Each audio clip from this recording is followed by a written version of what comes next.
Dedicated ആയിട്ട് കഥാപാത്രം ചെയ്തു ആ കഥാപാത്രത്തെ അറിയിക്കാവുന്നു. അപ്പോൾ അതേപോലത്തെ കഥകൾക്ക് വേണ്ടി എനിക്ക് സംശയത്തോട്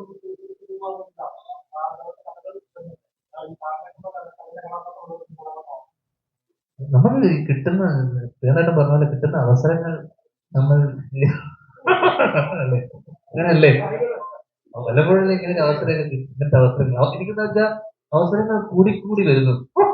അപ്പോൾ പിന്നെ നമ്മള് പലപ്പോഴും ഇതൊക്കെ നമ്മള് ഞാൻ പല സ്ഥലത്തായിട്ട് പറഞ്ഞിട്ടുണ്ട്. ഒരു ഏട്ടന്റെ സിനിമ ആയതുകൊണ്ടാണ് ഞാൻ ചെയ്തത്.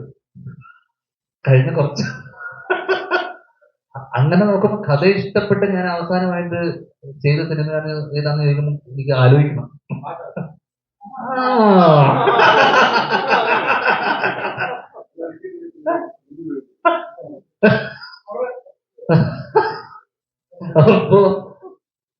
അപ്പൊ നമ്മള് അങ്ങനെ ഒരു എനിക്ക് തോന്നില്ല നമ്മൾ ഭയങ്കരമായിട്ട് ഇഷ്ടപ്പെട്ടൊരു പെർഫെക്റ്റ് ഒരു കഥയോ സ്ക്രീൻ പ്ലേയോ അങ്ങനെ ഒരു സാധനം അടുത്ത കാലത്തൊന്നും വന്നിട്ടില്ല എന്നുള്ളതാണ് സത്യാവസ്ഥ.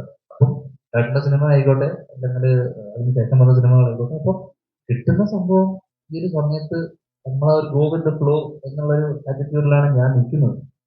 അപ്പം പ്രത്യേകിച്ചൊരു ആക്ടിങ് പ്ലാനോ അല്ലെങ്കിൽ കരിയർ പ്ലാൻ ഇല്ലാത്ത ഒരാൾക്ക് എന്ത് സിനിമയും അല്ലെങ്കിൽ എന്തും ചെയ്യാം എന്നുള്ളതുകൊണ്ട് ബോണസ് എന്ന് കിട്ടിയാലും ബോണസ് അല്ലേ. അപ്പൊ അതുകൊണ്ട് ഇതൊക്കെ ഞാൻ പല സ്ഥലത്ത് ഞാൻ ഇതെല്ലാം ആഴ്ച വന്ന് പറയുന്നല്ലോ, അല്ലെങ്കിൽ ഇതേ കാര്യം ചോദിച്ചുകൊണ്ടിരിക്കും. ഓരോ സ്ഥലത്ത് വരുമ്പോഴും എപ്പോഴും ചോദിക്കുന്നു.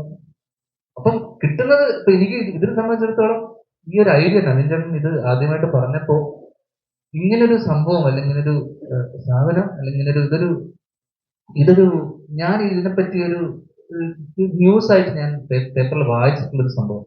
അപ്പൊ ഇങ്ങനൊരു ഇതിനൊരു വാർത്തയായിട്ടൊരു പേപ്പറിൽ ഞാൻ കണ്ടത് കുറച്ച് മുന്നേ കണ്ടപ്പോ ഇതൊരു സിനിമയാക്കാനുള്ള സാധ്യതയും ഇത് ഞാൻ ചിന്തിച്ചിരുന്നു. ഇങ്ങനൊരു സാധനം കഥയായിട്ട് വരുവാണ്, സിനിമയായിട്ട് വരുവാണ്, ഭയങ്കര ഇൻട്രസ്റ്റിംഗ് ആയിരിക്കും എന്ന് എനിക്ക് തോന്നിയിരുന്നു അന്ന് ഈ വാർത്ത ഞാൻ ആദ്യമായിട്ട് പേപ്പറിൽ കണ്ടപ്പോൾ. അത് കഴിഞ്ഞ് എനിക്ക് തോന്നുന്നു കുറച്ച് മാസങ്ങൾക്ക് ശേഷമാണ് നവീൻ ഇങ്ങനെ ഒരു കഥയായിട്ട് വരുന്നത്. ആ സംഭവം ഭയങ്കര ഇൻട്രസ്റ്റിംഗ്.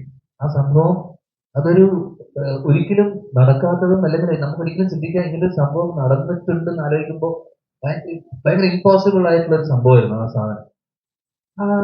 അത് കേട്ടപ്പോൾ എനിക്ക് തോന്നി നവീന്റെ ഈ സിനിമ കൊണ്ടുള്ള പേർപ്പസ്, ഒരു സിനിമക്ക് ഒരു പേർപ്പസ് ഉണ്ടാവും. എന്താണ് ഈ സിനിമ കൊണ്ട് നവീൻ ഉദ്ദേശിക്കുന്നത് എന്നുള്ളത് അത് ആ കാര്യം ഇത് മീറ്റ് ചെയ്തിട്ടുണ്ട് എന്നുള്ളതാണ്. ആ പേർപ്പസ് മീറ്റ് ചെയ്തിട്ടുണ്ട്. അങ്ങനെയുള്ള ടൈപ്പ് ഓഫ് സിനിമകൾ നേരത്തെ പറഞ്ഞാലാണ് ഈ ഇത്തരം സിനിമകൾ അല്ലെങ്കിൽ വേറിട്ട തോട്ട് ഉള്ള സിനിമകൾ ഇഷ്ടപ്പെടുന്ന മലയാളി ഓഡിയൻസിനും പുതിയ സെറ്റ് ഓഫ് ഓഡിയൻസിനും ഇത് എന്താണ് ഒരു പുതുമയാണ് ഡെഫിനറ്റ്.